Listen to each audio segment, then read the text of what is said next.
Hola, bienvenidos a esta exploración profunda, basada en los materiales que tenemos el EHB 2025-15. Hola, ¿qué tal?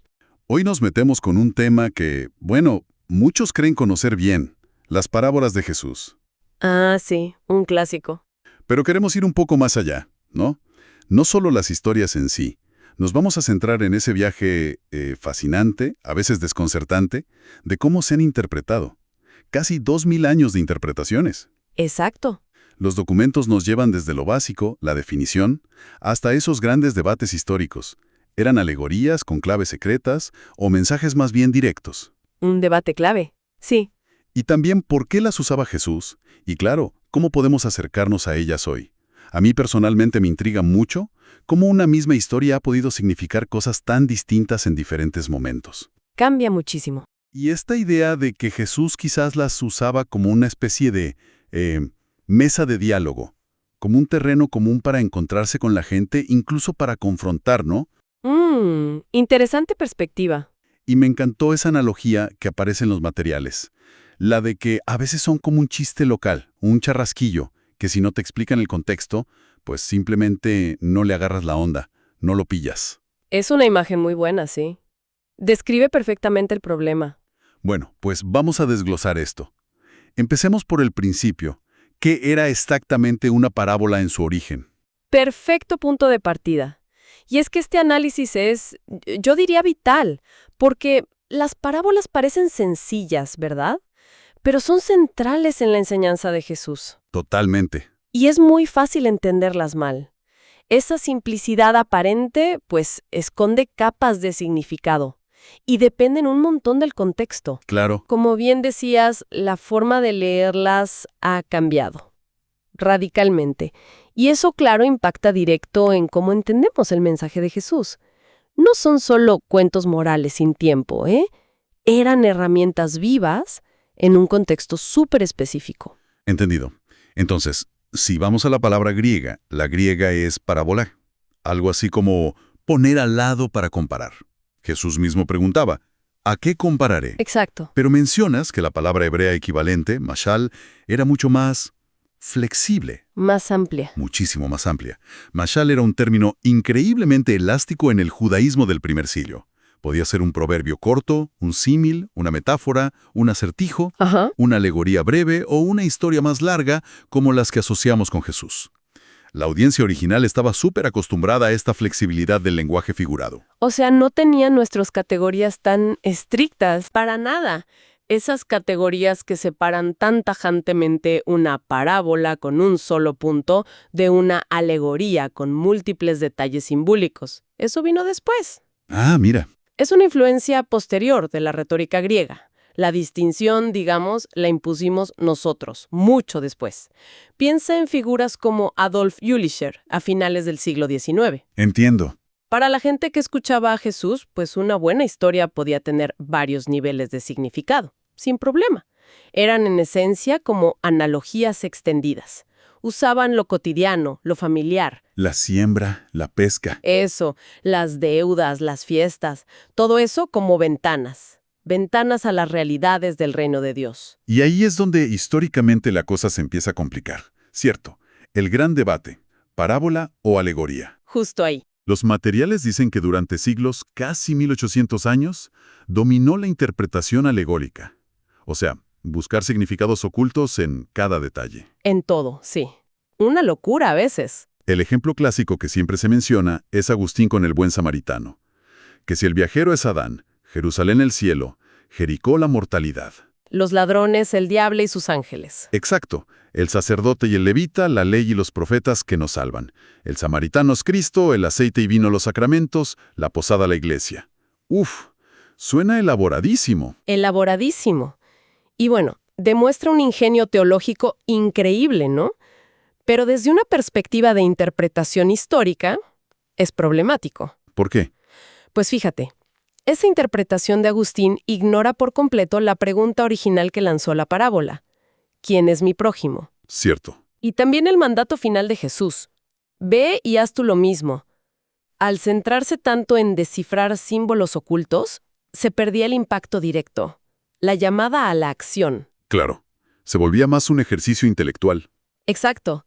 Más que una confrontación ética, digamos. Tiene sentido. Entonces, ¿cuándo vino la reacción a todo esto? La reacción fuerte llegó a finales del siglo XIX, con un alemán, Adolf Jülicher. Ajá, lo mencionaste antes. Él básicamente dijo, basta ya de alegorías subjetivas. Argumentó que las parábolas de Jesús eran en realidad símiles extendidos y estaban diseñadas para ilustrar, ojo, una única verdad central, generalmente moral. Una sola. Una sola. Todo lo demás, los personajes, los detalles de la historia, era solo colorido local, para hacer la historia creíble, pero sin significado simbólico propio. Fue una corrección, bueno, necesaria contra los excesos alegóricos, ¿no? Que permitían que cualquiera encontrara cualquier cosa en el texto. Entiendo la necesidad de corregir, pero ¿no se habrá pasado un poco de frenada? Al decir un solo punto, ¿no corremos el riesgo de aplanar estas historias? Son tan ricas. Totalmente de acuerdo. Los propios documentos sugieren que fue una sobrereacción, porque, a veces Jesús sí parece dar significado a los detalles, como cuando explica la parábola del sembrador, ¿no? Los distintos tipos de tierra. Exactamente. Esa es la crítica principal que se le hace a Jülicher. Simplificó demasiado. Claro. Por eso, más adelante, pues surgieron enfoques más matizados, más equilibrados. Craig Blomberg, por ejemplo, propone algo que llama una alegoría limitada. Alegoría limitada. ¿Cómo es eso? O también la idea de que muchas parábolas tienen un punto principal por cada personaje principal. Ah, interesante. Ah, interesante. Dice que típicamente hay como 3 figuras clave. Una figura de autoridad, que representa a Dios o a Jesús, un personaje que responde bien, positivamente, y otro que responde mal, negativamente. Vale, tiene lógica. Esto permite extraer más riqueza de la historia que la única idea de Jülicher, ¿ves? Pero a la vez pone límites, para no volver a esa alegorización descontrolada de los primeros siglos. Un equilibrio. Un equilibrio.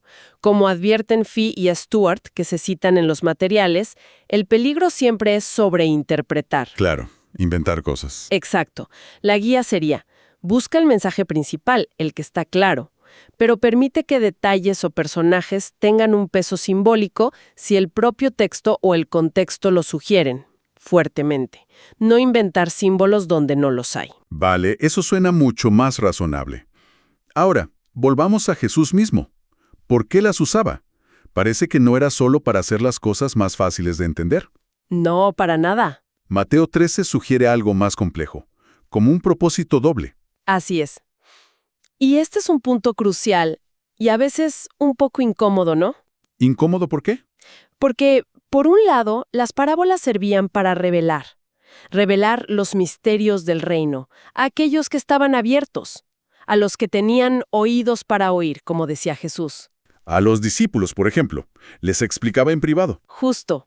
Para ellos eran luz, ventanas a la verdad divina. Pero, al mismo tiempo, servían para ocultar. Eso sí que suena raro, contraintuitivo. Lo es, pero es lo que dice el texto. Jesús cita a Isaías 6. Viendo no ven y oyendo no oyen ni entienden. Uf. Para aquellos con corazones endurecidos, para los líderes religiosos hostiles o para las multitudes indiferentes, las parábolas funcionaban como un velo. Las parábolas causaban la ceguera. No, no es que la causaran, es más bien que la confirmaban. La sellaban, judicialmente, digamos. Es un acto de soberanía divina que en cierto modo separa a los oyentes según la disposición de su corazón. ¡Wow! La parábola se convierte en una especie de diagnóstico divino. Revela la condición interna del que escucha. Eso le da una profundidad tremenda. Y me imagino que entender esto conecta con el siguiente gran giro en la interpretación que mencionan los documentos, el famoso Sitz im Leben, el contexto vital. Totalmente. Ese fue el gran aporte de eruditos como C.H. Dodd y Joachim Jeremias, a mediados del siglo XX. ¿Qué dijeron ellos? Pues más allá de seguir debatiendo si alegoría o punto único, dijeron, la clave es entender el contexto original en el ministerio de Jesús. El momento exacto. Exacto. ¿Por qué contó esta historia a esta gente en este momento preciso? ¿Estaba respondiendo a una crítica? ¿Estaba desafiando alguna creencia popular? ¿Buscaba provocar una decisión en la audiencia? Y eso, según Leo, cambió radicalmente la percepción de las parábolas. Dio una vuelta de tuerca total. Dejaron de ser vistas como simples ilustraciones de verdades generales y abstractas. Exacto. Se empezaron a ver como lo que realmente eran muchas veces: armas de guerra en medio de la controversia. Armas de guerra. Suena fuerte. Herramientas polémicas, confrontacionales. Y ahí es donde cobra fuerza tu idea de antes, la del terreno común. Ajá. Jesús usaba una historia cotidiana, algo con lo que todos podían conectar, una siembra, una deuda, una fiesta, para llevar a sus oyentes, especialmente a sus críticos, a un punto donde, digamos, no podían defenderse fácilmente con sus prejuicios. Los descolocaba. Los descolocaba, sí, y entonces, ¡zas!, les lanzaba el desafío. El buen samaritano ya no es solo una lección sobre ser bueno, no, es una crítica feroz al legalismo, al tribalismo religioso que excluía a los samaritanos. Entiendo. O piensa en los labradores malvados, en Marcos 12. Es una acusación directa sin anestesia a los líderes de Israel por rechazar a los profetas y, finalmente, al Hijo. Es dinamita pura. ¡Qué cambio de perspectiva! Ya no son solo los cuentos bonitos para la escuela dominical o la catequesis. Para nada. Eran herramientas de debate, de confrontación directa. Precisamente. Y eso nos lleva, lógicamente, a cómo interpretarlas hoy, de forma responsable. Claro. Los materiales recomiendan el método que llaman gramático histórico-cultural, que básicamente busca entender el significado original antes de saltar a la aplicación para nosotros hoy. Suena lógico. Mencionan un modelo que puede ser útil, el viaje interpretativo de Duval y Hayes, que tiene como 5 pasos. A ver. Primero, entender el texto en su mundo, en su ciudad, dicen ellos. O sea, la exégesis pura y dura. Segundo, medir las diferencias con nuestro mundo, el río. Tercero, buscar el principio teológico universal, el puente. Entiendo la metáfora. Cuarto, asegurarse de que ese principio encaje con el resto de la Biblia, consultar el mapa bíblico. Y quinto, finalmente, aplicarlo a nuestra vida, en nuestra ciudad. Y el paso clave, imagino, es el primero, la exégesis. Fundamental. Es el que evita que nos inventemos cosas, entender qué significó allí y entonces. Y para ese primer paso, la exégesis. ¿Cuáles serían las claves prácticas? Según los documentos. Bueno, son varios elementos importantes a tener en cuenta al leer una parábola. Primero, el contexto literario inmediato. ¿Dónde está la parábola? En el Evangelio. Exacto, porque está justo aquí, qué pasó antes, qué viene después. Por ejemplo, las parábolas de Lucas 15, la oveja perdida, la moneda, los hijos. El hijo pródigo, sí. Son la respuesta directa de Jesús a la murmuración de los fariseos. Este recibe a los pecadores y come con ellos. Si no ves esa conexión, te pierdes la fuerza apologética de las historias. Entendido. ¿Qué más? Segundo, y aquí volvemos a tu punto clave, el contexto histórico-cultural. Esto es esencial. Es exactamente la analogía del chiste cultural o el charrasquillo que mencionabas antes. Ahí está. Es que si no entiendes las costumbres, las tensiones sociales, la economía, las expectativas de la gente de esa época, la parábola pierde su filo, Su gracia. su sorpresa. Claro. Es como intentar entender un meme de internet de hace 10 años sin conocer el contexto original. Simplemente no funciona. Eso mismo. O peor, lo malinterpretas completamente. Exactamente. Necesitas saber la profunda hostilidad que había entre judíos y samaritanos para captar el shock del buen samaritano como héroe. Claro. Hoy nos parece normal, pero en ese momento... Era un escándalo. Necesitas entender las prácticas agrícolas en Galilea para visualizar bien al sembrador. Necesitas saber qué significaba un denario como salario de un día entero para sentir la tensión en la parábola de los obreros de la viña. El pago igual por trabajo desigual. Exacto. Y necesitas comprender la deshonra tan terrible que implicaba para un hijo pedir la herencia en vida. Era como decir, papá, para mí ya estás muerto, para valorar de verdad la reacción increíble del padre en Lucas 15. Sin esa explicación del chiste cultural, pues domesticamos las parábolas. Las volvemos inofensivas. Entendido. Clave, entonces. ¿Qué más para ese primer paso? Tercero, buscar el elemento sorpresa, el giro inesperado. Las parábolas de Jesús a menudo empiezan de forma muy normal, reflejando la vida cotidiana, pero casi siempre incluyen algo que rompe las expectativas de la audiencia del primer siglo. Como los ejemplos que diste. Exacto. Que el héroe sea el samaritano odiado, que el padre de familia salga corriendo a recibir al hijo rebelde. Eso era impensable para un patriarca oriental. Que se pague lo mismo a los que trabajaron 1 hora que a los que curraron todo el día. Ese giro inesperado suele ser la clave para entender el punto principal que Jesús quería comunicar, su desafío al status quo. Vale. ¿Y el cuarto punto? Cuarto, identificar la verdad central. Ese era el énfasis de Jülicher, recuerdas, pero estando abiertos a lecciones secundarias legítimas. Que estén asociadas a los personajes principales, esa es más la idea de Blomberg. Un equilibrio. Eso es. En Lucas 15, por ejemplo, la verdad central es clarísima, la alegría inmensa de Dios por encontrar lo perdido.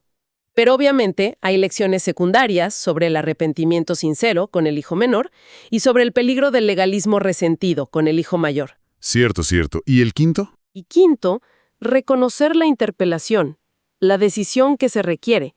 Las parábolas no son solo para informar, son para transformar. Confrontan al oyente, exigen una respuesta. Te ponen contra las cuerdas. Algo así. A veces Jesús la hace explícita. ¿Quién de estos 3 te parece que fue el prójimo? Bueno, pues ve y haz tú lo mismo. Directo. Otras veces deja el final abierto, como en Lucas 15, que no sabemos si el hijo mayor al final entra a la fiesta o no. Es verdad. Y eso nos fuerza a nosotros, igual que la audiencia original, a posicionarnos, a decidir de qué lado estamos. Tiene mucho sentido. Es un proceso bastante más profundo que simplemente buscar una moraleja rápida y fácil. Mucho más. Los materiales mencionan brevemente otros enfoques que surgieron después, ¿no? Como análisis más literarios. Sí, mencionan enfoques como la crítica literaria, que analiza la estructura narrativa, la retórica. Charles Hedrick las ve como ficciones poéticas.